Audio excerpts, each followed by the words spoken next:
자, 그리고 그레비 대통령이 어, 사위가 있었는데 윌슨 관직과 훈장 매매에 영향력을 행사했다 이런 추문이 돈다. 그래서 그거를 이제 비난하는 게 이제 불량제파가 헌법 개정을 주장하면서 의회를 비난했다. 별로 어떤 뭐 정책이나 뭐 정강 정책 이런 것도 없는 그런 사람들이 그냥 헌법을 개정하자, 그냥 갈아엎자 이런 생각만 가지고 이제 비난을 했다는 거예요. 그래서 불량제가 하원에 출마하고 우파는 의회 해산, 예언의회 소집, 헌법 개정 이런 것을 정책으로 불량제를 지지했다. 이게 뭐예요? 나라를 완전히 갈아엎자는 거죠. 그래서 맹목적이고 급진적인 헌법 개정파가 이 운동에 가담한다. 그래서 불량제주의, 별로 정강 정책도 없는 사람들이 모여가지고 불량제가 인기가 있으니까 거기에 이제 편승해가지고 완전 갈아엎자 이런 위기가 있었단 말이죠. 두 번째 위기는 수에즈 운하, 수에즈 운하가 아니라 파나마 운하 이게 있었어요. 수에즈 운하를 굴착한 페르디낭 마리드 레셉스 이 사람이 파나마 운하 건설 계획을 발표한다. 그러자 프랑스 국민들은 그 사람이 믿기 때문에 재정적으로 지원한다, 투자를 한다는 얘기예요. 근데 이게 공사가 잘 안 됐어. 근데 파나마 회사가 하원을 매수해서 회사의 도산 상태를 은폐한다. 근데 그렇게 하고 있었는데 자유 언론에서 이 문제를 폭로한다 이거죠. 그래서 뭐 클레망소 뭐 이런 정치가들이 좀 은퇴를 해야 됐었어요. 여기에 관련이 돼가지고.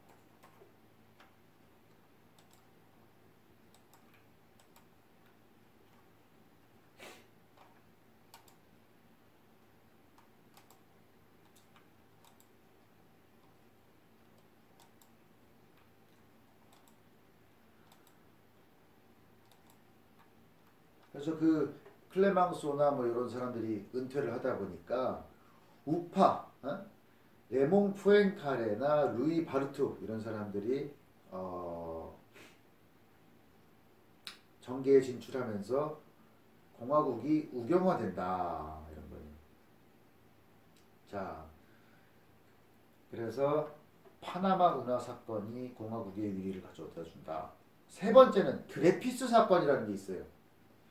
자, 독일 대사관의 무관 슈워츠코 펜,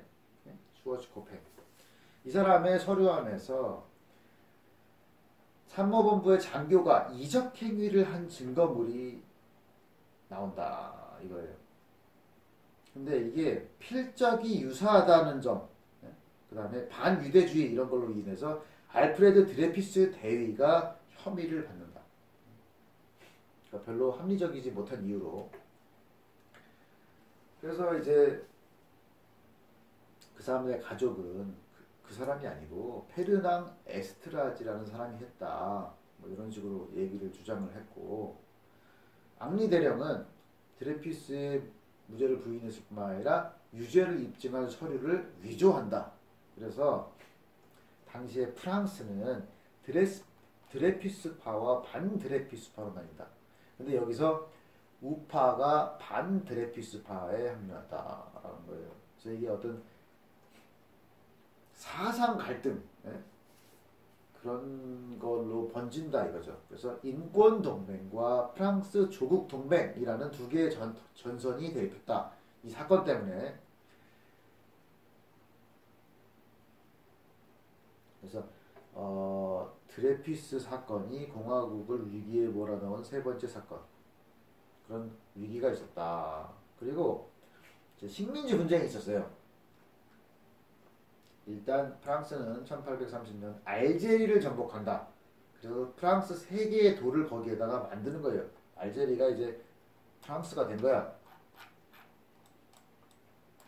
아프리카 보면 요 부분이 알제리죠. 프랑스랑 가깝죠.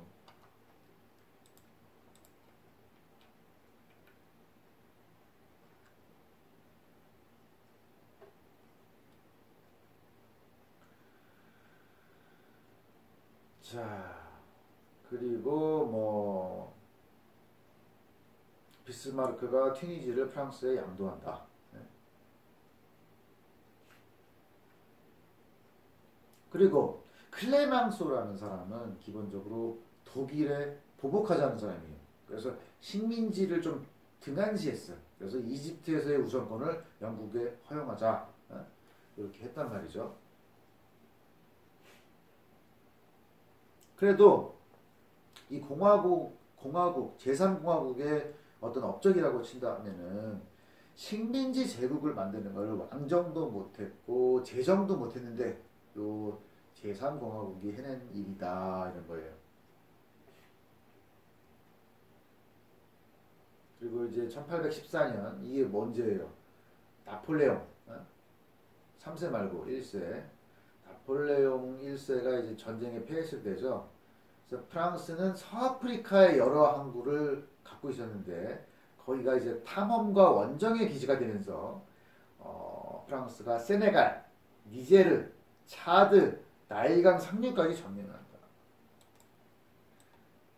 프랑스가 세네갈, 니제르, 차드, 나일강 상류 여기까지 프랑스가 점령한다.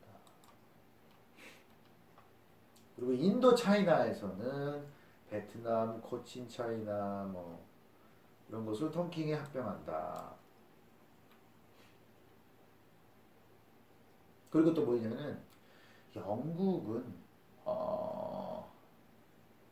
아프리카 대륙을 종단해가지고 케이프타운부터 카이로까지 철도를 만들려고 했다. 케이프타운이 어디예요? 남아프리카 공화국 케이프타운 여기서부터 쫙 올라와가지고 카이로 어디예요? 이집트 여기를 쫙 연결하려고 했어요. 여기를 연결하려면 수단을 점령해야 했을까 영국이. 근데 프랑스는 뭘 하려고 했냐면 또 횡단을 하려고 했어. 쫙 횡단. 그래서 수단에서 만나게 된 거예요. 영국과 프랑스가.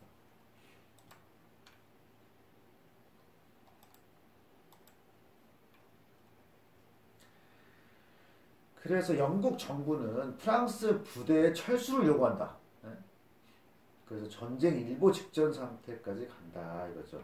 근데 이제 독일이 세력을 불리는 상황에서 프랑스와 영국이 전쟁하면은 안 좋다. 그래서 프랑스의 외무장관 테오필 델카세하고 영국의 외무장관 랜스다운 경이 화해 협상을 체결한다.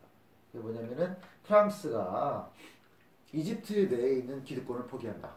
라는 거 하나. 이집트가 이제 영국하고 프랑스하고 이제 세력이 있었는데 프랑스가 그걸 포기하는 거죠. 그 대신에 프랑스는 알제리에 침입하는 모로코 토민병을 소탕하기 위해서 모로코에서 자유롭게 행동하는 그것을 요구했다 이거죠.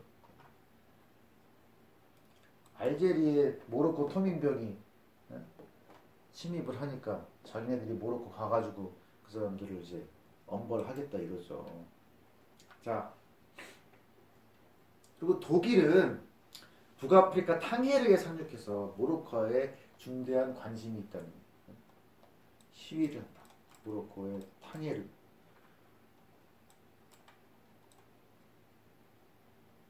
네, 모로코예요.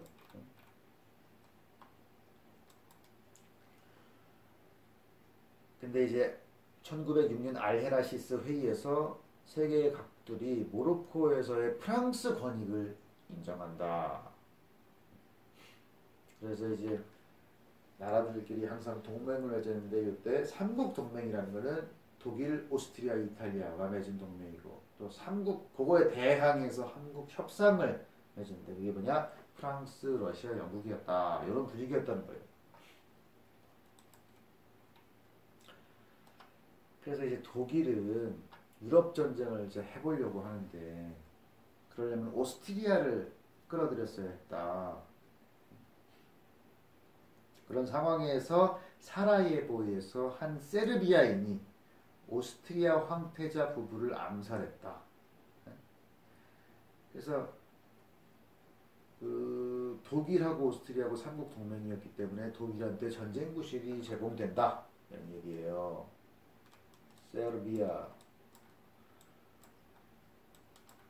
세르비아에서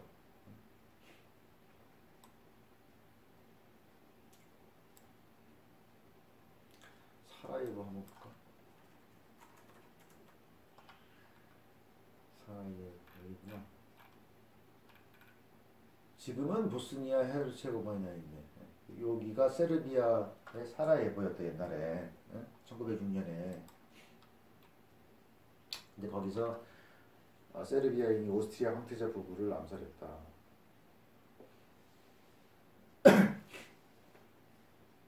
그게 왜 그랬겠어요? 세르비아를 오스트리아가 이제 점령하고 있었기 때문에 거기서 이제 세력을 행사하고 있었기 때문에 그랬던 거죠.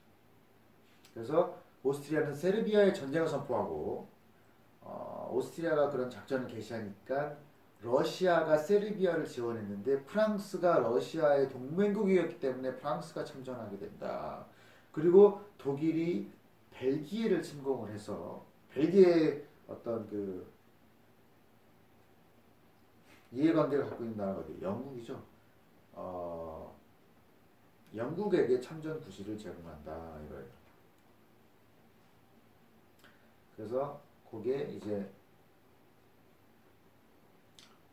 1차 세계대전이 일어날 때쯤의 분위기였다 이거죠. 뭐 그래서 그 전쟁 1차 세계대전이 일어나기 전까지 프랑스는 어떤 사회였냐면은 교양 수준이 높았다. 문학 분야나 뭐 다른 분야에 대한 관심이 아주 높았다. 그래서 출판물이나 사상에 깊은 관심을 갖고 있었다. 도시나 농촌이나. 그래서 어떤 잡지들을 구독하고 독서회가 있었고, 그 다음에 노동 총동맹이 개별 노동조합을 통합해서 파업권도 인정받고, 그래서 노동시간 줄어들고 그런 일이 있었다는 거예요. 그 다음에 프랑스가 뭐 포도주, 의복, 견직물, 레이스, 장갑, 향수 등의 사치품, 그리고 미술품, 서적 이런 걸 수출했다. 그래서 세계적으로 이름이 났었다는 거죠. 이런 상품들에 대해서. 그리고 농업 위주였던 지방 중심지들이 클레르 몽페랑에 미쉐린 공장이 생기고 깡에 제철 공장이 생기고 샤랑트에 낙농 공장이 건설된다. 뭐 클레르 몽페랑 미쉐린 공장이 생긴다. 또 뭐 있어요? 깡의 제철 공장. 깡이 어디에? 깡이 여기다. 노르망디 쪽에. 그 다음에 샤랑트의 낙농 공장. 샤랑트.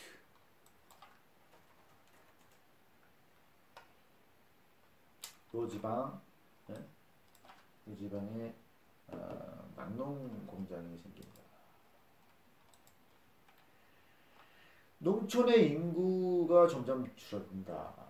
도시로 인구가 가든지 아니면 뭐 종교적 영향력 약화 뭐 이런 걸로 농촌의 인구가 줄어든다. 그래서 노동력이 부족해서 소토지 소유자들이 토지를 매각하고 농토가 합병이 된다. 그래서 농업협동조합이 농업기계를 구입한다. 그래서 이제 농토들이 커진다는 거죠. 합병이 돼가지고 소득세 법안이 이제 통과됐다.